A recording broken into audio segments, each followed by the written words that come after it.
नमस्कार दोस्तों, मैं आपका दोस्त, आपका बिजनेस कोच संजय विजयलक्ष्मी।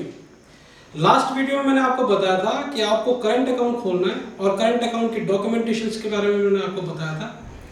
जब आपका करंट अकाउंट खुल जाता है और करंट अकाउंट होना बहुत ज़रूरी है बिजनेस के लिए। सर क्यों ज़रूरी है? क्योंकि भाई साहब, आप जितनी भी रिसीप्ट लेते हैं, जितनी भी पेमेंट लेते हैं, वो करंट अकाउंट से लेते हैं और करंट अकाउंट में कोई लिमिट नहीं होती ट्रांजेक्शन की। सबसे बड़ी बात।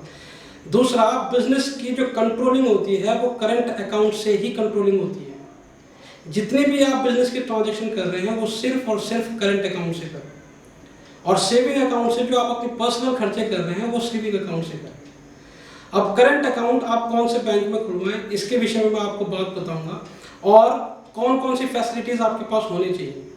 करंट अकाउंट में आपको ऑनलाइन फैसिलिटीज जो सबसे ज़्यादा देगा बैंक, उसके पास जाए।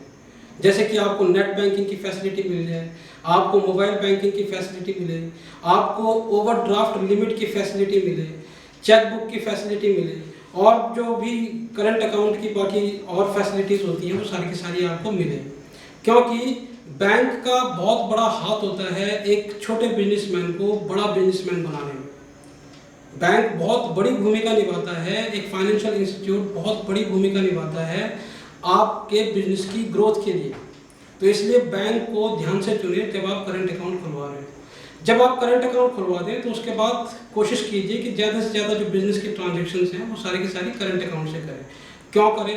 क्योंकि उसके बाद आपको ग्रोथ करने के लिए जो मैक्सिमम चीज़ चाहिए, जो एक रिक्वायरमेंट है, वो है आपकी इनकम स्टेटमेंट्स, जिसे हम फाइनेंशियल स्टेटमेंट्स भी बोलते हैं। फाइनेंशियल स्टेटमेंट्स कैसे?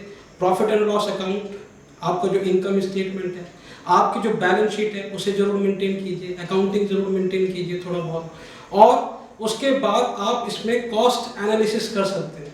अब होता क्या है कि छोटा बिजनेसमैन हमेशा छोटा का छोटा इसलिए रह जाता है क्योंकि वो बिजनेस को अपने आप से सेपरेट नहीं करता। वो सेविंग अकाउंट से ही काम चला रहा है, सेविंग अकाउंट से ही ट्रांजेक्शन कर रहा है। नहीं दोस्तों, बिजनेस की ट्रांजेक्शन आपको करंट अकाउंट से करनी है और जो आपको पर्सनल एक्सपेंसेस हैं वो आपको सेविंग अकाउंट से करनी है।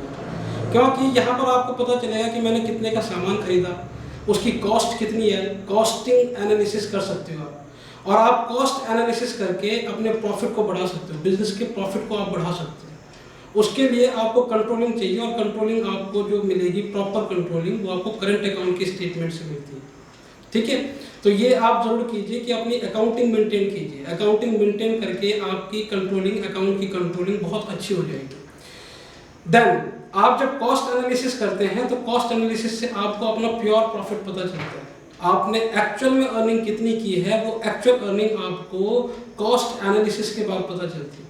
अब होता क्या है कि बिजनेस में पैसा आ रहा है, बिजनेस पैसा जा रहा है, पैसा आ रहा है, पैसा जा रहा है, तो आपको ये लगता है कि बिजनेस सही चल रहा है। नहीं, कोई ज़रूरी नहीं है। आपको ये पता ही नहीं है कि आपका नेट प्रॉफिट कितना है। दूसरी बात, आपने पिछले साल कितना नेट प्रॉफिट कमाया था, अगला टारगेट आपका क्या है, फिर उससे अगला टारगेट क्या है, क्या आपका बिजनेस ग्रो कर रहा है या नहीं कर रहा है, ये आपको पता ही नहीं चल पा रहा है। क्यों? क्योंकि आप अकाउंटिंग मेंटेन नहीं कर रहे हैं, आपकी अकाउंटिंग स्टेटमेंट्स मेंटेन नहीं है, आपका income statement, balance sheets maintain नहीं है, आप कॉस्ट एनालिसिस नहीं कर रहे हैं। तो आप कॉस्ट एनालिसिस कीजिए, और कॉस्ट एनालिसिस के बाद आपको अपना नेट प्रॉफिट पता चलता है कि आपकी नेट प्रॉफिट, नेट इनकम कितनी हुई है। उसके बाद आप अपने टारगेट सेट कीजिए। इस साल अगर जो आपका इतना नेट प्रॉफिट है तो अगले साल तक मुझे इस प्रॉफिट पे जाना है, फिर अगले साल मुझे इतने प्रॉफिट पे जाना है। आपकी इतनी सेल्स में इतना प्रॉफिट हुआ है तो आपको सेल कैसे बढ़ानी है। तो ये सारी की सारी चीज़ें आपको इनकम स्टेटमेंट्स बताती हैं।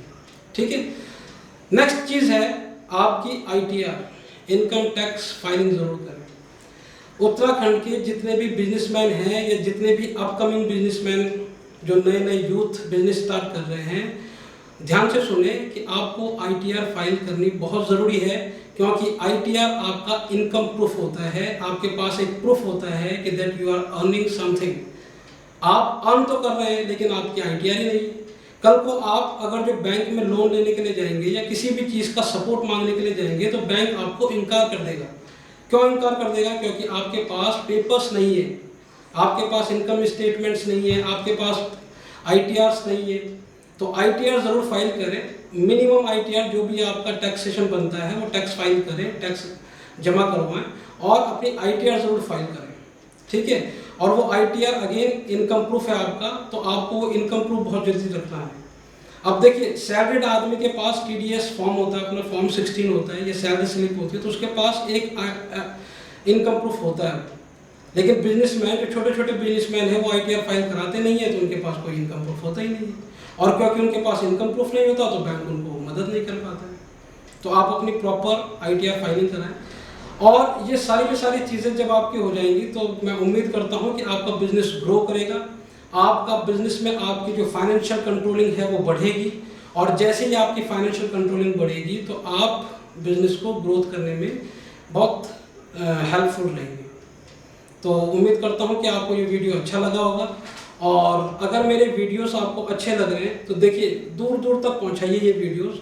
जो बिजनेसमैन, जो छोटे छोटे बिजनेसमैन, जहाँ तक भी आप उनको नॉलेज प्रोवाइड करवा सकते हैं, वहाँ तक मेरे ये वीडियोस पहुँचाएँ। Thank you.